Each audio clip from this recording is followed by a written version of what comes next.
Hello friends, class 8, chapter 4, current, electricity and magnetism, part 2nd. In our first part, we completed study about electric current and potential difference. Now, we have to start second part of our chapter, that is electric cell and its types. आतापर्यंत आपल्या पाहिलेल्या भागामध्ये आपण पाहिलं की electric current कसं निर्माण होतं आणि ते कसं फ्लो होतं, त्याच्यासाठी पोटेन्शियल डिफरन्स निर्माण होण्याची कशी गरज असते. In that part, we already completed information about the random moving electrons. It means that here you can observe AB.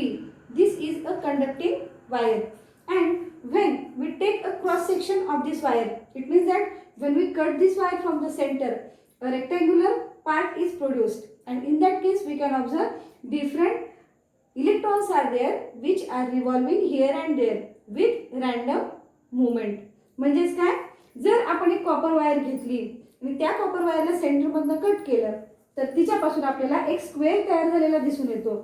ज्या स्क्वेअरमध्ये त्याच्या बाह्यतम कक्षेत असणारे जे इलेक्ट्रॉन्स आहेत, जे मुक्तपणे संचार करतात, ते कोणत्याही दिशेने, रॅन्डम म्हणजेच काय, वर खाली मुक्त कोणत्याही दिशेमध्ये फिरताना आपल्याला दिसतात. आणि म्हणून या सगळ्यांना आपल्याला एका दिशेमध्ये प्रवाहित करण्यासाठी एका बलाची आवश्यकता असते आणि तो इलेक्ट्रोमोटिव्ह फोर्स क्रिएट करण्यासाठी आपल्याला या इलेक्ट्रिक सेलची आवश्यकता आहे. When we think about the electrical cell is nothing but a source which is required to produce a uniform flow of charges in a circuit, and such device is known as electric cell. Electric cell हा असा device आहे जो चार्जना एका uniform मोशनमध्ये आणण्यासाठी आवश्यक असणारा force create करतो. In our day-to-day life, we use different types of cells, and therefore we have to observe types of cells. First type of cell given in your textbook, that is dry cell.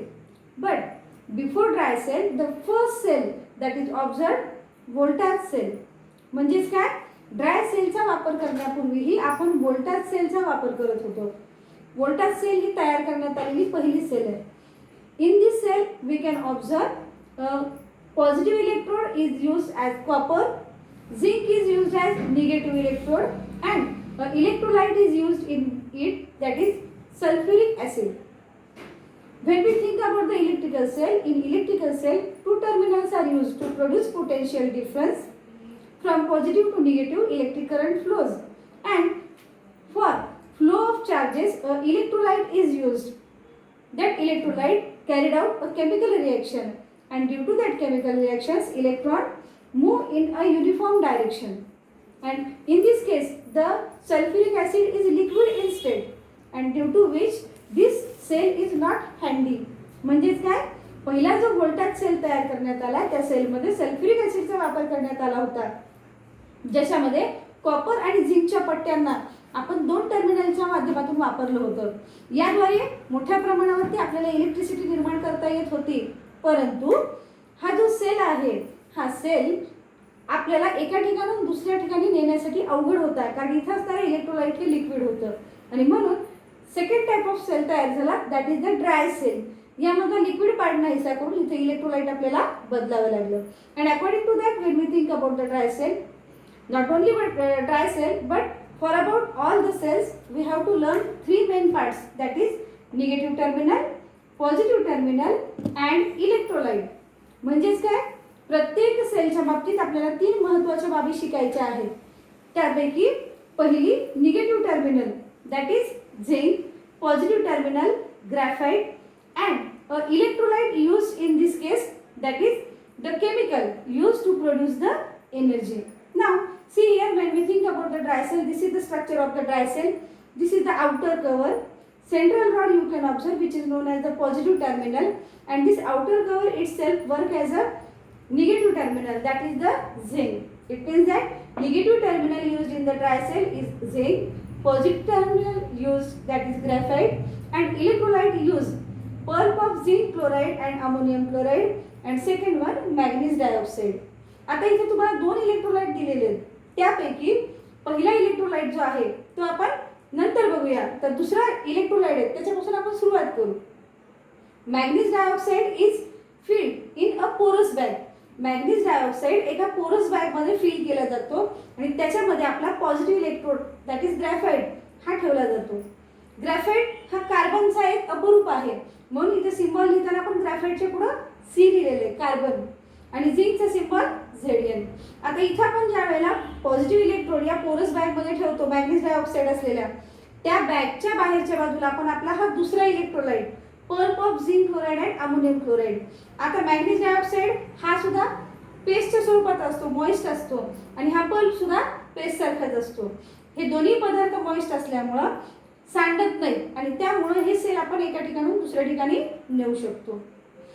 When we think about the dry cell, in this dry cell, a chemical reaction is carried out in between manganese dioxide, zinc chloride, ammonium chloride, and these two terminals, due to which force is created and electricity is generated. Now, when we think about the dry cell, such type of dry cells are used in radio sets, wall clocks, torches, and toys. तुमच्या प्रत्येकाच्या घरी अशा प्रकारचे cells असतील.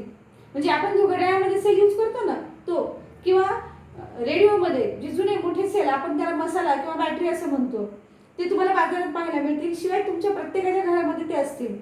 तर तुमच्यापैकी प्रत्येकाने ज्याला याचं सॅम्पल मिळेल, म्हणजे सेलचा प्रकार घरी पाहायला मिळेल, त्यांनी मोठ्यांच्या देखरेखीमध्ये आपल्या पालकांच्या सोबत काय करायचं, तर त्याचं बाहेरचं कव्हर कट करायचं. बाहेरचं कव्हर कट केल्यानंतर तुम्हाला त्याच्यामध्ये असणारा हा इलेक्ट्रोड पाहता येईल आणि मध्ये असणारा याचे जे इलेक्ट्रोलाइट आहेत, जेव्हा तुम्ही जुना सेल फोडता त्यावेळेला तुम्हाला मध्ये ब्लॅक कलर युटिलाइज झालेले इलेक्ट्रोलाइट जे याच्यामध्ये आहेत ते यूज होतात, ते पाहता येतील. Now see here, when we think about the dry cell, these are present in the moist state and due to which the rate of reaction is slow and therefore current produced by the dry cell is less than other cells. म्हणजेच काय, dry sale द्वारे निर्माण होणारे current खूप मोठ्या प्रमाणावर generate होत नाही. ही दोन्ही पदार्थ मॉइस्ट स्टेट मध्ये असल्यामुळे रेट ऑफ रिएक्शन हा कमी असतो. Now we have to learn about our second type of cell, that is lead acid cell. This cell is also known as rechargeable cell. What is mean by rechargeable cell? Dry cell आपण एकदा वापरला आणि तो संपला की आपल्याला टाकून द्यावा लागतो, त्याला पुन्हा आपल्याला रियुटिलाइज करता येत नाही. पण लेड ऍसिड सेलला आपल्याला पुन्हा रिचार्ज करता येतं आणि पुन्हा हा सेल आपण यूज करू शकतो. A potential difference produced by this cell, that is the 2 volt, and according to that negative terminal used in this cell is lead. Pb is the symbol of lead. Positive terminal lead oxide. The molecular formula PbO2. Now the electrolyte used in the sulfuric acid, that is H2SO4. Sulphuric acid म्हणजे H2SO4. आता इथे जर तुम्ही diagram पाहिली तर या diagram मध्ये तुम्हाला दिसेल हा पॉझिटिव्ह इलेक्ट्रोड आणि हा निगेटिव्ह इलेक्ट्रोड. हे दोन्ही इलेक्ट्रोड H2SO4 मध्ये डीप होतील अशा पद्धतीने ठेवले जातात आणि त्याच्याद्वारे या ठिकाणी पोटेन्शियल डिफरन्स जो आहे हा 2 व्होल्टच्या आसपास असतो, ज्याच्या मदतीने आपण इलेक्ट्रिक करंट निर्माण करतो. What are the uses? When we think lead acid cells are used in cars, trucks, motorcycles, UPS. Now UPS म्हणजे काय आहे? Uninterrupted power supply. आपल्याकडे बऱ्याच जण, तुमच्यापैकी बऱ्याच जणांच्या घरी अशा प्रकारचे UPS वापरले जातात, ज्यामध्ये या बॅटरीज आहेत. त्या बॅटरीजला बऱ्याच वेळेला ऍसिड चेंज केलं जातं, हे तुम्हाला माहिती असेल. म्हणजे when this electrolyte is utilised, after that it is change. म्हणजे एकदा का याचा वापर संपला आणि ह्याची इफेक्टिव्हनेस कमी झाली की पुन्हा आपण हे ऍसिड चेंज करतो आणि म्हणून आपण याला रिचार्जेबल सेल म्हटलेले. पुन्हा पुन्हा आपल्याला याला रिचार्ज करून यूज करता येतं. Now third type that we have to observe, nickel cadmium cell. It is also a rechargeable cell. तुमच्या पैकी बऱ्याच जणांच्या घरी अशा काही सेल असतील की ज्याला आपण लाईट मशीनद्वारे चार्ज करू शकतो. That are the nickel cadmium cell. मोठ्या प्रमाणात खेळण्यांसाठी याचा वापर केला जातो. The negative terminal in the nickel cadmium cell is cadmium, positive terminal is nickel and electrolyte used in the nickel cadmium cell, that is potassium hydroxide. In this case a chemical reaction is produced and current is generated. Now see here, when we think about the uses, nickel cadmium cells are used in market. Mostly they are used in high power tools and portable power space applications. अवकाशातील संशोधनामध्ये जे वेगवेगळ्या प्रकारचे portable applications use केले जातात त्यात या nickel cadmium सेलचा आजकाल मोठ्या प्रमाणावर वापर केला जातो.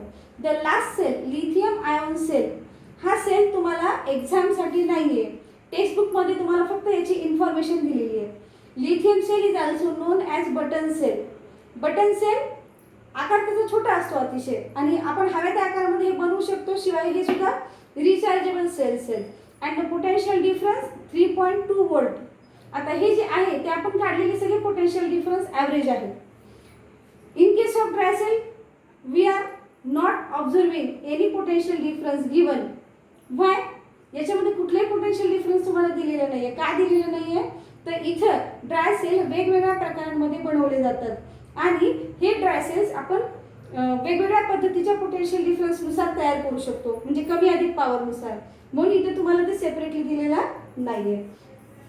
Lithium ion cell consist of negative electrode lithium ion phosphate, positive electrode carbon and electrolyte used in it that is the lithium salt.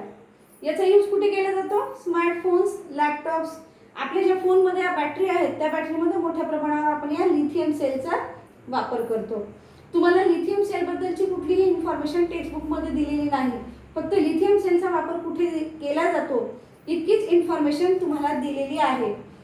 आणि त्या क्रमानुसार आपल्याला या चॅप्टरमध्ये आज आपण काय पाहिलं? Different types of cells, definition of electric cell and different types. Now you have to make a chart, a single chart in which dry cell, lead acid cell, nickel cadmium cell are written parallelly which show you negative, positive terminals and electrolyte. म्हणजेच काय करायचं तुम्हाला? छोटा तक्ता तयार करायचा. या तक्त्यामध्ये तिन्ही सेल्स साइड बाय साइड घ्यायच्या आणि प्रत्येकाचा निगेटिव्ह, पॉझिटिव्ह टर्मिनल आणि इलेक्ट्रोलाइट लिहायचा. या एका चार्टवरून तुमच्या पूर्ण चॅप्टरचा अभ्यास तुमचा कंप्लीट होऊन जाईल. इथे आज आपण थांबूया.